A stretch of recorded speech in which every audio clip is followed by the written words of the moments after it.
Bismillahirrahmanirrahim. Assalamualaikum warahmatullahi wabarakatuh.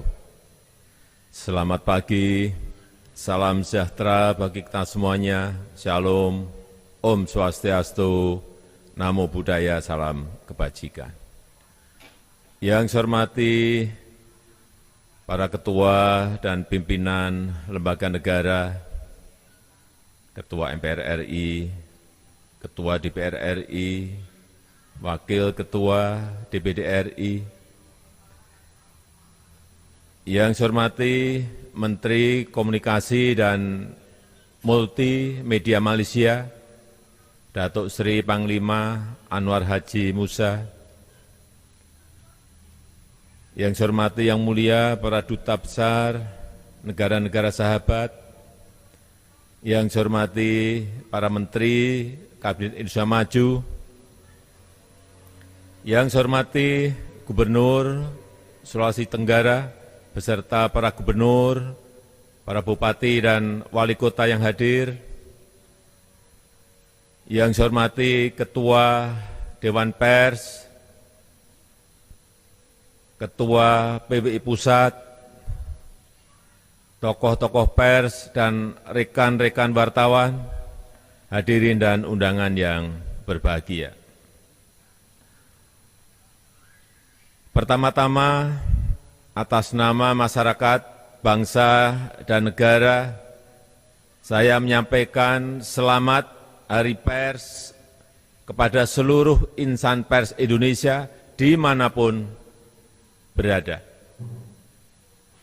Sekaligus ucapan terima kasih, meskipun berada dalam situasi pandemi, insan pers tetap bekerja, terus menyampaikan informasi, meningkatkan literasi, membangun optimisme, dan membangun harapan, sehingga masyarakat tetap tangguh menghadapi dampak pandemi COVID-19. Tadi Pak Atap Depari menyampaikan mengenai urusan vaksin, yang saat itu dari PWI meminta untuk didahulukan, dan saat itu memang kami hanya bisa memberikan 5.000 dosis vaksin saat itu. Saat ini kalau PBI masih minta lagi, Pak Atapari, kami ada stok 143 juta. Jadi Bapak mau minta berapa akan saya beri sekarang juga. Karena stoknya banyak. Dan yang sudah kita suntikkan kepada masyarakat sampai saat ini, sampai hari ini, sudah 325 juta dosis, baik itu dosis pertama, kedua, maupun dosis penguat atau booster.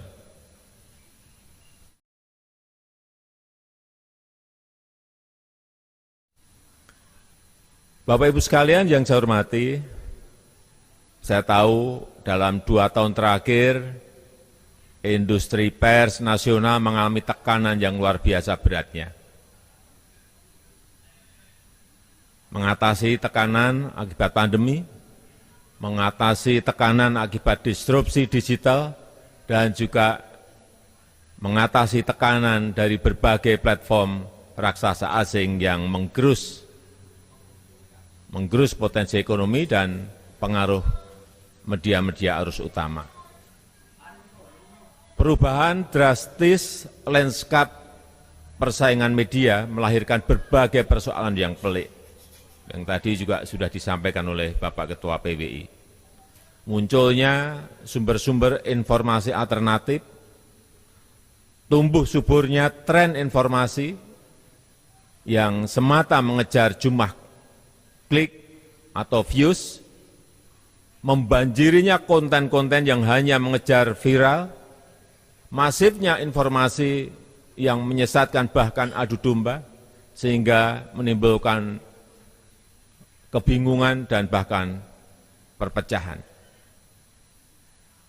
Insan pers yang saya banggakan, dalam kondisi yang penuh tekanan ini, media-media mainstream, media-media arus utama harus secepatnya bertransformasi, harus semakin inovatif, meningkatkan teknologi untuk mengakselerasi pertumbuhan yang sehat, membanjiri kanal-kanal dan platform-platform dengan berita-berita baik, mencerdaskan dan mengisi konten-konten yang berkualitas dan menjadikan kepercayaan dan integritas sebagai modal untuk merebut peluang-peluang yang ada.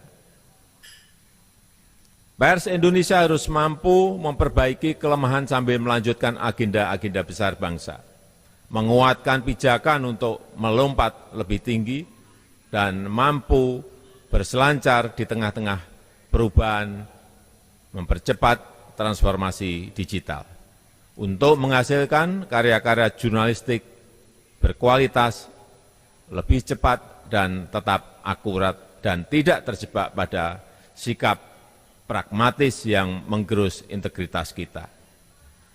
Ekosistem industri pers harus terus ditata. Iklim kompetisi yang lebih seimbang harus terus diciptakan. Perusahaan platform asing harus ditata, harus diatur agar semakin baik tata kelolanya. Kita perkuat aturan bagi hasil yang adil dan seimbang antara platform global dan lokal. Jadi yang disampaikan oleh Pak Ketua PBI maupun Prof. Nuh tadi, ada beberapa pilihan yang mungkin bisa segera kita putuskan, apakah segera mendorong undang-undang baru, atau yang kedua merevisi undang-undang yang lama, atau yang paling cepat adalah dengan peraturan pemerintah atau PP. Ini kami serahkan kepada PBI dan Dewan Pers agar regulasi itu segera bisa kita selesaikan. Saya akan dorong terus setelah nanti pilihannya sudah ditentukan, apakah undang-undang baru, apakah revisi undang-undang lama, atau memakai PP. Sehingga menjadikan industri pers semakin sehat dan kuat. Kedaulatan informasi harus diwujudkan untuk kita bersama-sama. Kita harus perkuat ekosistem industri pers nasional yang sehat, membangun dan memperkuat platform nasional periklanan, menciptakan platform video nasional agar tidak sepenuhnya tergantung pada platform video-video asing. Kita juga tidak boleh hanya menjadi pasar bagi produk teknologi digital global, dan harus secepatnya dibangun, dikembangkan platform-platform teknologi inovatif yang membantu dan memudahkan masyarakat mendapatkan informasi yang berkualitas, yang akurat, yang dapat dipertanggungjawabkan. Memberikan reward yang sepadan kepada media-media arus utama yang konsisten mendedikasikan kemampuan dan sumber dayanya untuk menghasilkan karya-karya jurnalistik yang berkualitas dan mencerdaskan. Hadirin yang saya hormati, pers Indonesia adalah lokomotif kemajuan bangsa, menjadi inspirasi lompatan-lompatan kemajuan, menjadi simpul perubahan di semua sektor kehidupan kita, serta menjadikan masyarakat, bangsa, dan negara percaya diri untuk mewujudkan Indonesia maju. Pemerintah saat ini terus bekerja keras untuk mengawal beberapa transformasi besar. Kita sedang melakukan transformasi struktural agar Indonesia semakin kompetitif untuk menghadapi era hiperkompetisi. Transformasi besar itu dibutuhkan untuk menciptakan kesempatan kerja yang seluas-luasnya dan peningkatan nilai tambah. Ini sangat penting, sehingga memberikan dampak yang signifikan pada penurunan angka kemiskinan, ketimpangan dan juga menyerap pengangguran yang ada. Pemerintah melakukan investasi besar-besaran dalam pembangunan sumber daya manusia, mulai dari perbaikan layanan kesehatan, penurunan angka stunting, reformasi pendidikan yang tersambung dengan kebutuhan dunia industri, dan juga revitalisasi pelatihan vokasional yang memberikan upscaling, rescaling tenaga kerja kita untuk lebih produktif dan kompetitif. Dalam penciptaan nilai tambah kita tidak main-main dengan hilirisasi, baik hilirisasi industri tambang sampai dengan hilirisasi di sektor pertanian. Kita tidak ingin menjadi negara pengekspor bahan mentah yang nilai tambahnya justru dinikmati negara lain. Pemerintah telah membuktikan bahwa dengan hilirisasi maka akan tercipta lapangan kerja baru yang makin banyak dan nilai tambahnya akan berdampak pada industri nasional kita. Penguatan nilai tambah juga kita lakukan dalam transformasi ekonomi digital dan transformasi energi. Ekonomi digital memiliki potensi yang luar biasa untuk dikembangkan.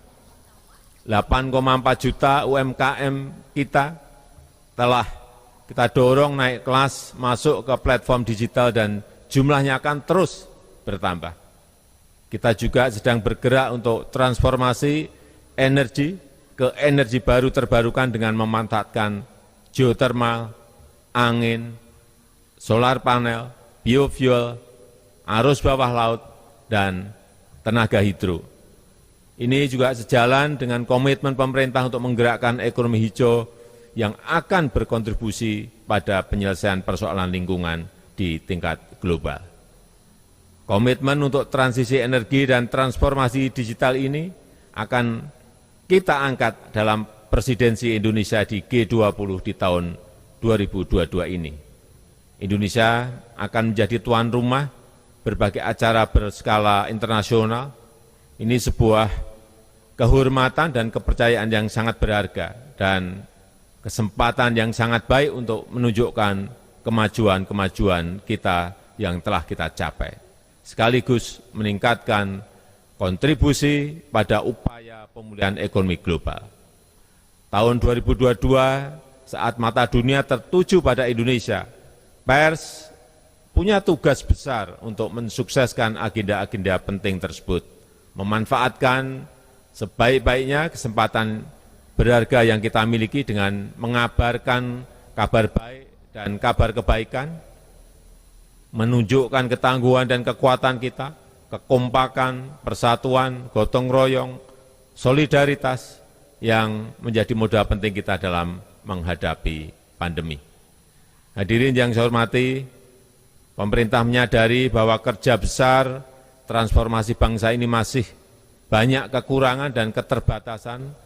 Karena itu pemerintah selalu terbuka menerima masukan-masukan dari insan pers agar langkah-langkah besar ini betul-betul bisa tereksekusi dan dijalankan di lapangan, sehingga membawa perubahan dan memberikan kontribusi besar bagi kemajuan Indonesia. Sebagai salah satu negara demokrasi terbesar dunia, kebebasan pers adalah pilar penting kemajuan Indonesia. Kebebasan pers dan perlindungan terhadap profesi wartawan dijamin dalam undang-undang. Kritik, masukan, dan dukungan dari insan pers sangat-sangat penting. Mengingatkan jika ada yang kurang, yang perlu diperbaiki, mendorong yang masih lamban, dan juga mengapresiasi yang sudah berjalan baik, agar seluruh jajaran pemerintah dari pusat sampai ke daerah dan desa bekerja dalam frekuensi yang sama, visi yang sama untuk negara kita, untuk Indonesia maju. Saya rasa itu yang bisa saya sampaikan pada kesempatan yang berbahagia ini. Sekali lagi, selamat Hari Pers Nasional. Terima kasih. Wassalamualaikum warahmatullahi wabarakatuh.